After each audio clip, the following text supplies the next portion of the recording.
Okay. The veteran's name is Bill Mays. He was born on October 10th, served in Vietnam War, and achieved the rank of Lieutenant Colonel. We are recording this on April 4th, 2013. I'm Heidi Gerstmyer, and I am conducting the interview. No relation. So can you tell us where you were born and how you grew up? I was born in Taft, California. My father was in heavy construction, so as he worked jobs across the United States, we worked our way to South Carolina, to where started school in the 2nd grade through the 12th grade, and ended up at Clemson because my best friend in high school came up here for an engineering weekend, and he came back and said, that's where I want to go to college. And I respected his opinion so much that I said, well, then that's where I want to go too. And I had never set foot on the campus until I came up here. My mother brought me as a freshman, which is kind of an interesting story. Did you have other family members that served in the military? My dad spent some time in the Navy. And I had an uncle that was in the Army, was in the Battle of the Bulge, and had some problems with his feet, frostbite and what have you, as a lot of those soldiers did. And you got involved at the ROTC here? I did. It was mandatory for the first 2 years, and I liked it. I remember as a freshman marching out by the sidewalk trying to figure out, okay, maybe I need to pick up a rock and put it in my left hand so I'll know which one is my left hand and not have to think so much. But learning to march was interesting, and I liked the ROTC and went into the advanced ROTC program. Did well here at Clemson, excelled, but I'd kind of made up my mind that I was going to go on active duty in the Air Force, and was going to make it a career, or stay for at least 20 years, and ended up staying 24 and a half years. But, and I think the reason for that is I had known a couple of people growing up that had retired from the military, and they seemed to be pretty well off, pretty flexible. I seemed to like their lifestyle, and it made an impression. And I felt like that the service was a good vocation, and I think the retirement and the programs that they have long range were very good, and as it turns out, they were. And I made a really good decision. Right. So out of college, where'd you go? Graduated in May. Went into the service the middle of June at Carswell Air Force Base in Fort Worth, Texas, at the USAF Regional Hospital there. Our son was born there a year and a half or so later, and we went back many times, but after about 15 or 18 years, we went back, and they had wire up all around the hospital. You couldn't get to it. It had been taken over by the Federal Department of Corrections and been made a prison hospital. So we told our son, okay, you were born in a prison hospital. So what exactly was your job? Well, there, as a Medical Service Corps officer, you could have several jobs, but my initial job was as a squadron commander, where you're in charge of all of the enlisted personnel in the hospital, where you have to keep them informed, you have to counsel them, you have to take corrective action when they do things wrong. Really good training to learn, how to lead people. Okay. And I felt like that I was a pretty good leader, that my training at Clemson and earlier had trained me to do that. And just that experience, I think, just improved my ability. So when did you leave Texas and why? Or the base? Well, I was there for 3 years and left there, and I had applied to AFIT, the Air Force Institute of Technology, to have the Air Force send me to get a master's degree. I applied 1 year, and I didn't get selected, but you don't get deterred. You apply again the second year, and I got selected. And then I looked around for what colleges, universities that the Air Force had a contract with, and I was kind of partial to the Southeast, having grown up and gone to school here. And the closest one to South Carolina was at Florida State. So I went to Florida State for a year to get an MBA. And from there, then I went to Okinawa, Japan, and was a registrar, which is kind of like you managing the patients, getting them registered, the diagnoses that they have, coding all of that information, putting it on in certain forms and format, and forwarding that up through the chain of command. Mm. And was it difficult seeing all these patients come into the hospitals and whatnot? Not really, because we were kind of the good guys. I mean, we were there to help you, and in most cases, there in Okinawa, we were on Kadena Air Base, so we just had when I got there, it was called a dispensary, but then they changed the terminology to a USAF clinic, same size, they just changed the name. And we could take care of a lot of things, but if something really serious that required inpatient or major surgery or something like that, there was an Army hospital about 3 miles down the road that was the main focal point for all of the military, the Navy, the Marines, Air Force, and Army there on Okinawa. So what made you leave Okinawa? Well, we were there for 2.5 years. At the time that I was there in the early 70s, it was only a 2.5-year tour, but they were in the process of changing that to the standard 3-year tour because it really wasn't that much of a hardship. It was just like any other assignment. But left there, went to MacDill Air Force Base in Tampa, Florida, and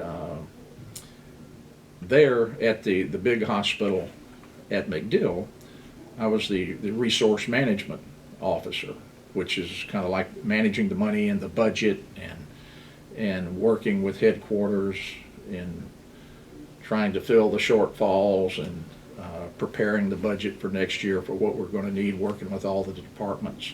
Right. And as a medical service corps officer, that as you move around, you get these types of jobs like a squadron commander, like an administrative officer, like a resource management officer, could be in medical supply. So you, as a young officer, you get a sample of the different areas of responsibility so that as you progress up and attain a higher position, you've got some knowledge of what the people or what's going on down below. Right. Okay, going back to Japan for a minute. Yeah. How was the environment there? Was hostile at all? Like civilians around there?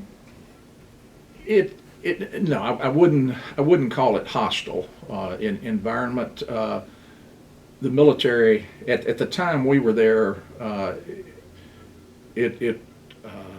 it was called a prefecture of Japan, which means the United States had control of it. It didn't technically belong to Japan.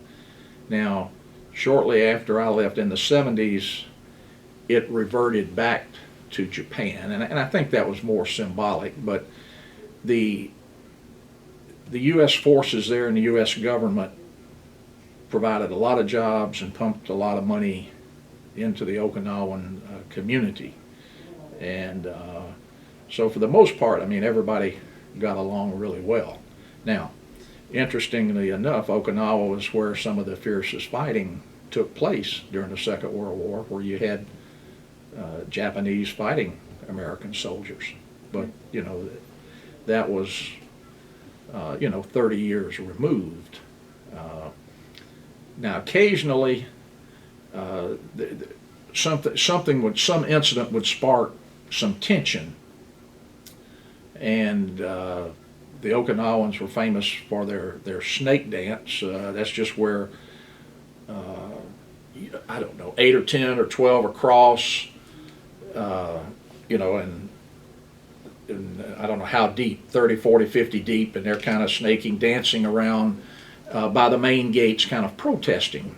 And so during, and it was usually at a side gate, not the main entrance to the base, so it didn't impede that. But you were made aware that, hey, there's some heightened tensions.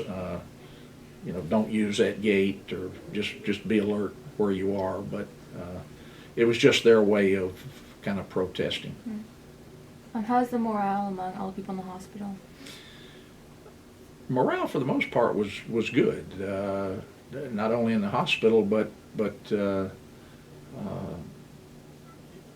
just about everybody that I came in contact with. Now, obviously, not everybody was happy to be on Okinawa. It was an island. It was a pretty good sized island, so you really didn't get cabin fever. But I've heard of people, that were in Hawaii and they didn't like it. Mm-hmm. So they're when you go to a place in the military, you learn very fast. Or in my case, growing up, we moved, so I was used to seeing different places and what was neat about that. But in the military, you obviously do that a lot. So what you have to concentrate on is the good things that are about that location, what's to see, what to buy, what to do. And if you dwell on the negatives, as with anything in life, you're going to be sad, downtrodden, not happy, wished you were somewhere else. So, but morale was generally good because it was a good assignment. Are there any moments when you were in Japan that really stand out in your mind? Well, I remember that one of the sergeants in our unit died, I want to say, of natural causes off base. I think he lived out in the local community, and I had to go out and identify the body. And I don't recall. I mean, he'd been there long enough that rigor mortis had set in, so it was kind of in a contorted position. So that I didn't have nightmares about that, but it was something that that I certainly remembered. Can imagine. Yeah. Do you have any happier memories, perhaps? Yeah, Okinawa is an island out in the Pacific. It was kind of the crossroads, and again, this was the early 70s. Vietnam was winding down, but there was a lot of airplane traffic, that just about everything going from Hawaii, from the United States, would stop at Guam, then stop in Okinawa. So what that meant was that space available travel, like when you wanted to take leave, take some days off, you could go down and sign up to get essentially, if there's an empty seat on this plane going to Tokyo or one of the bases near Tokyo, you and your family can get on that. So my wife and my son and we were able to do a lot of traveling the 2.5 years that we were there, up to the Tokyo area, to the Philippines, to Korea. They used to have trips to Hong Kong, but they did away with them, and so you had to kind of take a tour to go to Hong Kong. So we got to see, obviously, a lot of the major areas there in the Far East, and that was very informative, very enlightening. And would you stay on your own when you went on these trips, or would you stay with military families? Well, for the most part, you were on your own. Most of these locations, they may have a military hotel, so you would kind of center out of that. Everybody on Okinawa, depending on how long they'd been there, somebody had made those trips. So what you do is you talk to your neighbor or someone, and there's several things you ask them. Okay, what or where do you eat when you're there, and what do you buy? What do they specialize in? So those were the two questions that you would ask, and and you get a tremendous education just being there, seeing the culture, seeing it firsthand. I can remember we were in Tokyo, and public transportation is pretty good, so you can get around. We were staying at a military hospital, a military hotel, and they had some suggestions for things for you to do, but they were able to put us with a Japanese graduate student that to improve his English, that he would be your guide for the day. And I remember we had a really great day, because we got on a train, went out into the countryside, stopped in a little village, and had a bowl of noodles and some other stuff, and saw the countryside, and then came back into Tokyo, and he thoroughly enjoyed it, because he learned a little bit about Americans, and our son, who at the time would have been in the 3 to 5.5 range. All the Orientals liked him because he had light colored hair, so they all wanted the picture made with him, because that was most of them were dark colored hair. Mm-hmm. So that was kind of interesting. That's cool. So your family moved everywhere with you? They did. Okinawa, I had to go first and find a place in the community, out in the community, to live. And once I found that, then they would cut orders. So there was about a 6-week lag there until my family joined me. But all the other places that we were assigned, they came with me. All right. So you said you moved to Florida after that? Went to MacDill. Again, that was very nice assignment, good weather. Probably the most interesting thing, well, a couple of things that stand out.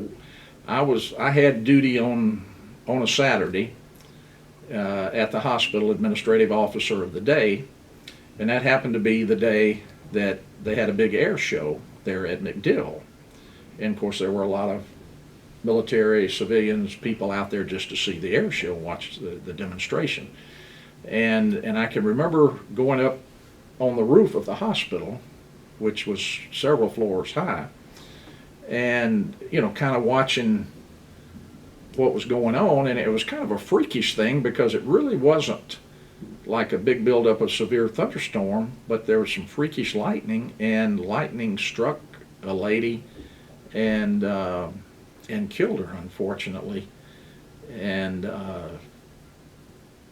so again, when you're in the hospital, you do the good things like deliver babies and heal people, but sometimes there's some real crises there that don't always have the best outcome. And the other thing that stood out in my 2.5 years there, my wife was a long-time diabetic, and she got sick, I don't know, cold or flu or something, and then that, of course, really messes up your blood sugar. And she was acting kind of out of it, so I said, we need to take you over to the hospital. So I can remember her son and they going to the hospital, and they to the emergency room, and of course diabetic, and they check her blood sugar, and her blood sugar was about 600, which is extremely, extremely high. 200 or 300 is high, so 600 is really high. So they gave her some insulin, obviously, and then that brought it down, and then in a day or 2 days she was fine. But that was something that stood out in my mind. Right. So you said you lived on a base there? We actually lived on the base. How was base living? We enjoyed it. It was a fourplex, so that you had 4 families. We actually lived upstairs, and I kind of liked that, because I thought it was a little quieter. I don't know. I never did hear any complaints about the people below us that you're making too much noise up there. But you obviously get to know the families there in your building, in the fourplex. And but you see the people. I mean, you see them at work. You see them maybe in the housing unit. You'll see them at the officers club. You'll see them in the commissary. So, there's a lot of community commonality there. So is it hard to move so much if you made these connections with people? Not really. It kind of became the norm. It was interesting. My late wife, even after we retired, or I retired from the service, I say we. She was there with me except for about 6 weeks when I went in before we got married. But about every 3 years there for a while, that wanderlust. She wants to move, and but we overcame that, and we've stayed here in one place. It's been 16 years now. So after Florida, where did you go? Well, I was kind of lucky. You fill out your dream sheet of where you'd like to be assigned, and of course there are a lot of stories about that well, they don't ever follow whatever you put down anyway, and you hear stories of people that, well, I'm going to game the system. If I want to go to Hawaii, I'm not going to put that down because they're not going to send me there. I'll put down Alaska or something, and they will send me, maybe where I want to go. Well, and I've heard that's backfired a few times, so I was never brave enough to try that. I always kind of put down what I really would like to do. But Okinawa, we enjoyed seeing that part of the world. When we came back to Florida, so on my dream sheet, I put down that we would like to go to Germany. And I didn't expect that it would happen that soon, but after 2.5 years in Florida, we got assigned to Bitburg, Germany. And we were there for 3 years, and again, that was really good assignment. You had the I think it was the 33rd Fighter Wing there, but Bitburg was the first base in Europe. It had the F-15s to be stationed. I remember our wing commander was initially was an older gentleman, a brigadier general, and he led a flight of 3 or 4 F-15s from the States that landed at Bitburg. And of course, there was a big to-do and everything. And then, so it was a pretty important base for its flying mission strategically. And we had a hospital there and provided the care for the people on the base and everything, and the dependents. So since it was such an important base, how was the environment there? Was it very different than anything you'd experienced? No, again, because the Americans had been there, a lot of the Germans in the community, everybody spoke a little English or enough to get by, and then obviously you pick up some German, or in our case, you could go to German classes to where they would have a German instructor, and you would learn some German. So communication was never a problem, and again, in Bitburg, the 3 major employers were farming, the brewery, Bitburger Pills, and the air base. And I'm guessing probably the air base may have had, the biggest economic impact, because again, it provided a lot of jobs, and then the American people that were there spending money in the local community. But Bitburg, no, there were no snake dances or any hostility like you had in Germany or in Japan. Everything went smoothly. Down the road 10 or 15 miles, there was a French caserne, so there was some French base and soldiers there, and everybody got along really well. And again, the nice thing about Germany is that you're in Europe, so you can drive to wherever you want to go. Mm-hmm. And of course, the Autobahn system is world renowned. That there's essentially no speed limit, and they're very good. It's just like interstates, except probably a little better. And and you can get just about wherever you need to go in pretty quick order. So can you talk a little bit about your air transportable hospital that you're involved in? Yes. In Germany, my position technically was the administrator of the air transportable hospital, and that was, I want to say, about 70 medical personnel, doctors, nurses, dentists, technicians, a wide variety of specialties that could take this air transportable hospital of about 20, 24 beds and go out into the field, set up our tent, set up the hospital, set up the dental clinic, and x-ray, pharmacy, all of the ancillary services, and provide care in a field environment.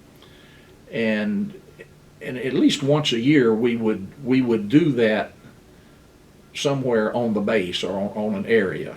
They would take the pallets out, and we would take everything out and set it up, and of course it would be checked for expiration dates and stuff like that before it was repacked. But because you've got new people coming in that maybe they haven't seen it set up, so it was good training, also a good time to check.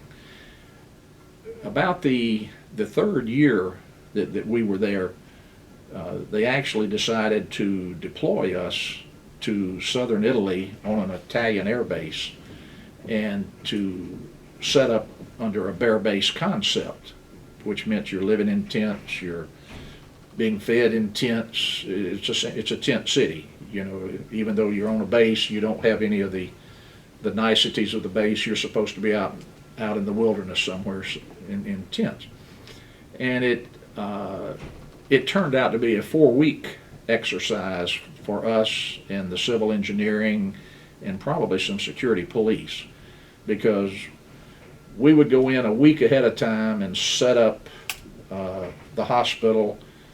Civil engineering would put up tents, latrines, the chow hall and stuff. Then there'd be some security police there just to provide some security.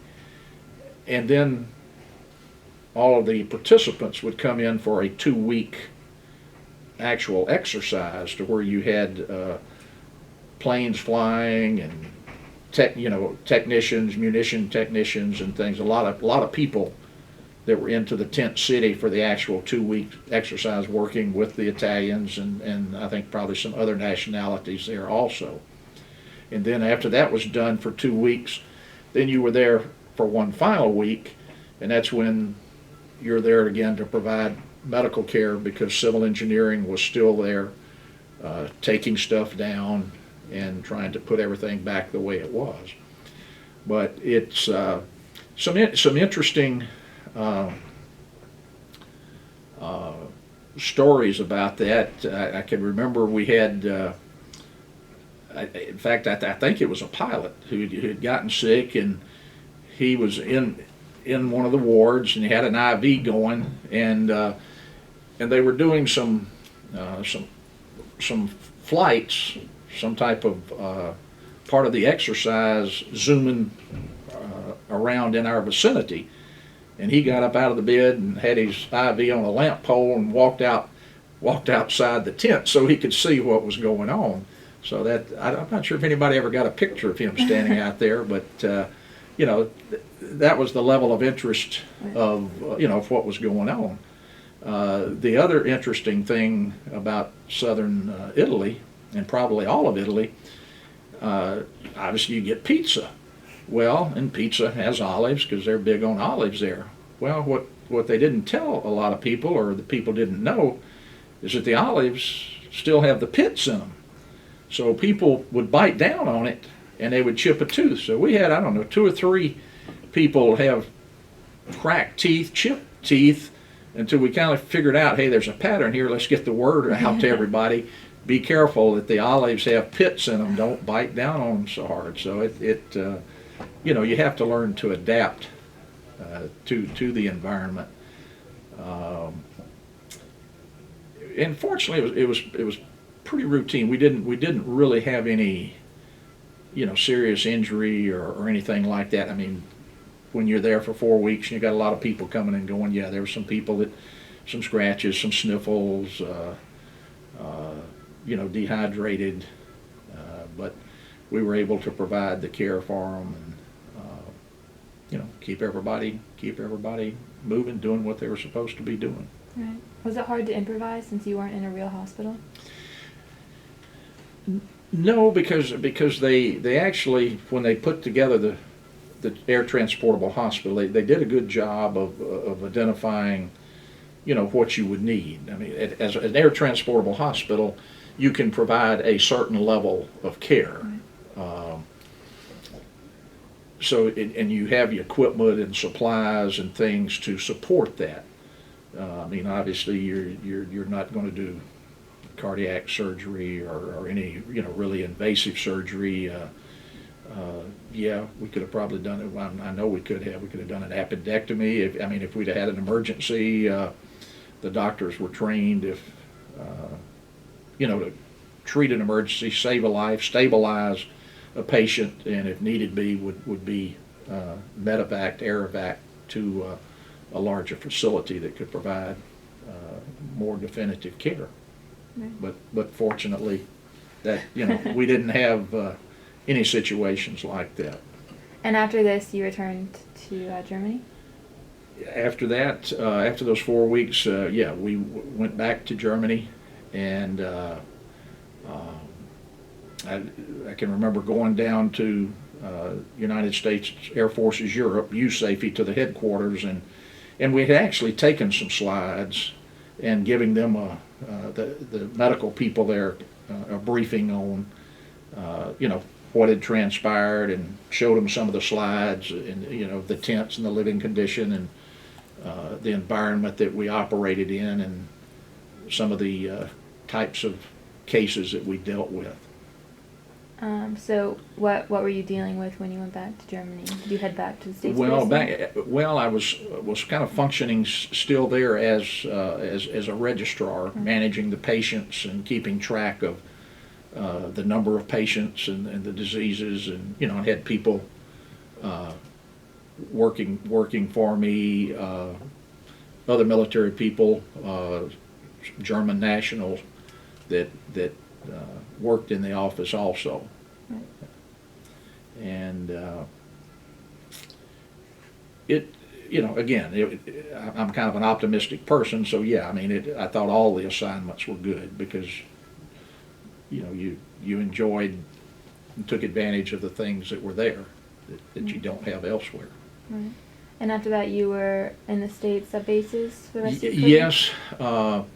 From Germany, went to Wichita Falls, Texas, to Shepherd Air Force Base, and that's a big air training command base. The schoolhouse, then it was the School of Healthcare Sciences. That was the main schoolhouse for just about all the medical training, for officer and enlisted, for specialty technician training, upgrade training. And it was really, quite an operation. And my position there for the first couple of years was as the squadron commander.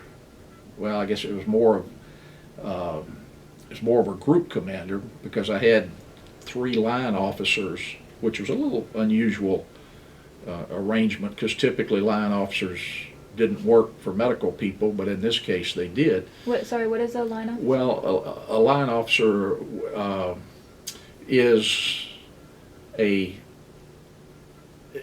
non-medical, non-specialty officer. I guess a line officer, if you join the Air Force and you're not if you're not a medic or a lawyer or one of these little subspecialties, then you're kind of grouped together as a line officer.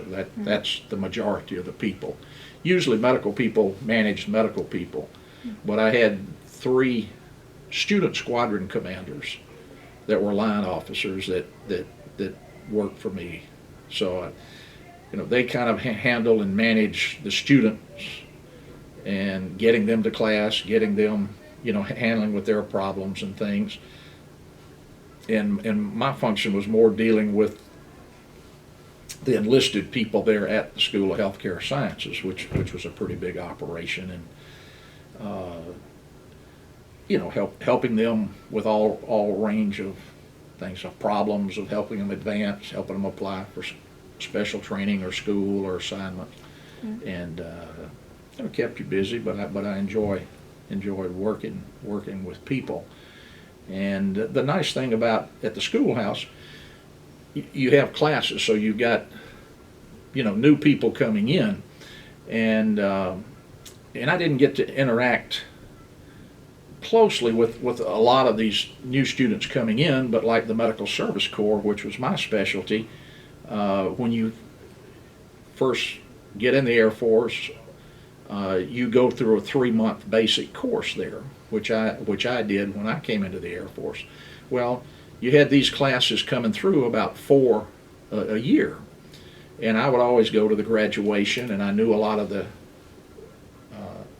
faculty that taught these people, and they were my friends, and we interacted and socialized together, and it was always enjoyable to go to the graduation, to see the bright shiny faces and the stories and things that how they did it and how they didn't do it, yeah. and enjoyed the graduations.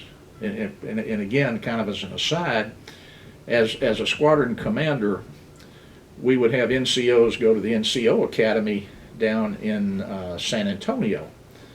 And as a squadron commander, I would go down the night before for graduation, and to support our people. And on one such trip, typically the next morning before we were heading back, the 7-hour drive back from San Antonio to Wichita Falls, Texas, we would go and have breakfast at the golf course. And so we went in there one morning to get some breakfast, and there were a group of, I don't know, 6, 7, 8 people at a table. And we kind of came in, sat down, got our food, and we kind of looking and everything, and couldn't believe it, but General Curtis LeMay, who is one of the founders of the Strategic Air Command, but when you think of the Air Force, who were some of the 5 pioneers there, he would certainly be one of them. If you ask him, he'd probably say, well, I'm probably 1 or 2. But I thought that was interesting that he was there having breakfast. I mean, this was after he had retired from active duty, but that was kind of a highlight, just to see a living legend up close and personal like that. It's pretty exciting. Can you touch on the MSN, you said? Well, yeah, it's a meritorious service medal, and it's a medal of which I'm very proud. But when everybody's expected to do a good job, but when you do above and beyond good or exceptional job, when you leave an assignment, your boss could fill out the paperwork recommending you for a meritorious service medal, and I was fortunate enough to work for some good people that took care of their people, like I tried to do, and because I think that's the most important thing as a military man that you can do, is you got to take care of your people, and that old saying, you take care of them, they'll take care of you, and that's very true. But was fortunate, and to receive meritorious service medal with 4 oak leaf clusters. I guess that's my last 5 assignments before I retired in 1991. But I was very, very pleased and humbled by that. So I think you brought in the badge. Do you mind explaining each of those honors you got? Well, I looked at these, and some I remember what they are. Obviously, Meritorious Service Medal with 4 oak leaf clusters, Air Force Commendation Medal. These are some outstanding unit awards. National Defense Service Medal that everyone got when you first joined or came into the service, so everybody had at least one ribbon when they started. Gosh, I don't remember marksmanship. I do happen to remember this one because it's kind of unique. It's the Vietnam Gallantry Cross with Palm. Did not actually serve on the ground in Vietnam, but our unit in Okinawa provided support. Our planes did, our medical people did. So if you were there during that time in the early 70s when Vietnam was going on, that Vietnam awarded this medal to people in Okinawa. They were eligible for this medal. So that was kind of an interesting medal, and I'm not sure. I'd have to go look and see what they mean. That's all right. What some of the others. But I get to wear this on Veterans Day. We have a neighbor that usually invites me to her school, and so I decided, well, I couldn't put it on my jacket, but I could put it on this and stick it in my pocket, and it would be visible. Was it hard for you to retire from the military? No, because I mean, you go in, you know there's an end point at some point in time. The old saying, it's not like a job. You're in the. If somebody asks you, what do you do? I'm in the Air Force. It's not. I work for the Air Force. You're there fully committed. But I went in with an idea, as I say, of staying for at least 20 years to where I'd be eligible for retirement. But I ended up staying 24 and a half years. And the, I was enjoying it, but I knew, there was an ending. You can't stay forever. I guess as a lieutenant colonel, you could have stayed for 27 years, and then you'd have had to have gotten out, or gotten promoted to colonel, and you could have stayed for 30 years. But it became a function of I was able to find a civilian job managing the health care for the Delaware prison system. And a little different environment, but it's still basic health care with doctors and nurses and technicians providing care. And when I secured a job, then that's when I submitted my retirement papers and retired. But it was just kind of the next step. You weren't going to be in it forever, and you kind of move on to that next phase of life. Do you still stay in contact with anyone you worked with? Yes, there are quite a few that over the years that you'll send Christmas cards, or you'll get the Christmas letter with the pictures, and there are people that you were stationed with in Okinawa in the 70s, and then you were in Germany together. Not at the same base, but at a different location. When I was stationed in Germany, my college roommate at Clemson, who flew B-52s, was stationed at Ramstein. And another good friend who was a medical service corps officer, and we were stationed together in Okinawa in the early 70s. This was late 70s. He was at Wiesbaden, Germany. So you tend to run in to some of the same people, and this same medical service corps officer that we were in Okinawa, we were in Germany at the same time. Well, we were in San Antonio, and then he got assigned to San Antonio to a different base. So you get real close to families like that and friends, and then there are the ones that again that you get Christmas cards. You might get a birthday card, but you'd always get Christmas cards. But they're the kind of people you had that relationship that if you're in a bind and really needed some help, you could go to them and they would help you. I mean, that's the kind of friendship or bond that you develop in the military. How do you think being in the Air Force affected your life? I think it affected it very positively because I got a chance to interact with a lot of people. Because again, typically you're on a 2.5, 3 year cycle, then you're going to go to another assignment. Well, there are also people coming and going during the 3 years you're at an assignment. So you get a chance to interact with a lot of different people. The vast majority of them are really good people.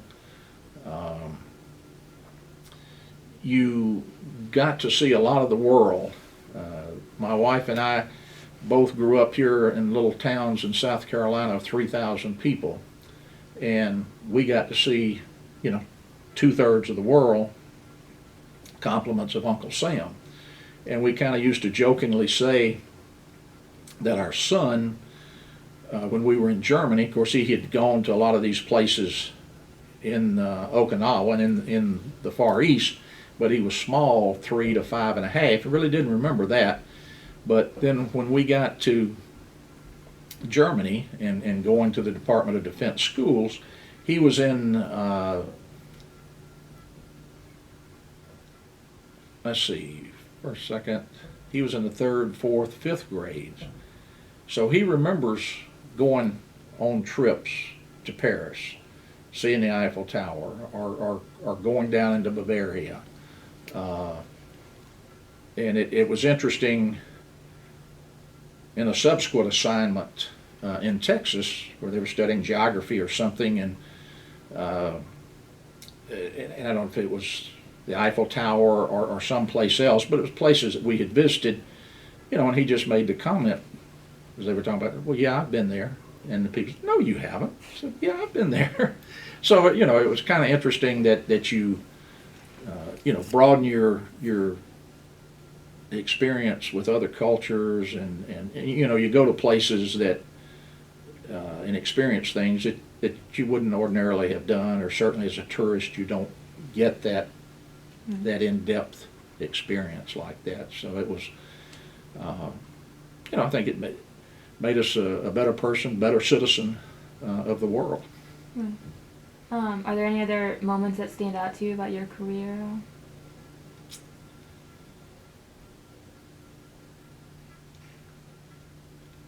Well, one thing, and I can relate it back to Clemson, to the training that I had here in ROTC at Clemson. From being that guy standing out there next to the sidewalk as a freshman, trying to figure out, okay, which is left, which is right. Do I really have to put a rock in my left hand so I'll know which foot to start off on? To, 3.5 years at Clemson, rising to be the wing commander of the 900 cadets there, which was a great experience for me. But then, toward the end of my career, was at Chanute, and we were practicing for a parade, and a big parade for the whole base. And of course you had parade practice, we practiced it several times, and I was, I guess on one of the staffs, which, you didn't have to do a whole lot. But I remember we'd practiced and everything, and then the parade was next day. And for some reason, the adjutant, who is very, very vital, that has a lot of commands, a lot of speaking, a lot of interaction, I don't know, he got sick, something happened, he couldn't be there. And there was a little bit of panic. Well, anyway, I must have volunteered, because I had done that and seen it at Clemson and at other times too. But anyway, I filled in and didn't mess it up, did a good job, and there were a lot of relieved people there because there were a lot of dignitaries and visitors for the base to see the parade. Mm-hmm. So I that was kind of interesting. It brought me back to some of the training that I'd had here at Clemson, that was still applicable, almost 20 years later. That's exciting. Yeah. Well, thank you so much for your service and for doing this interview. Thank you. I didn't have war stories, but I had stories.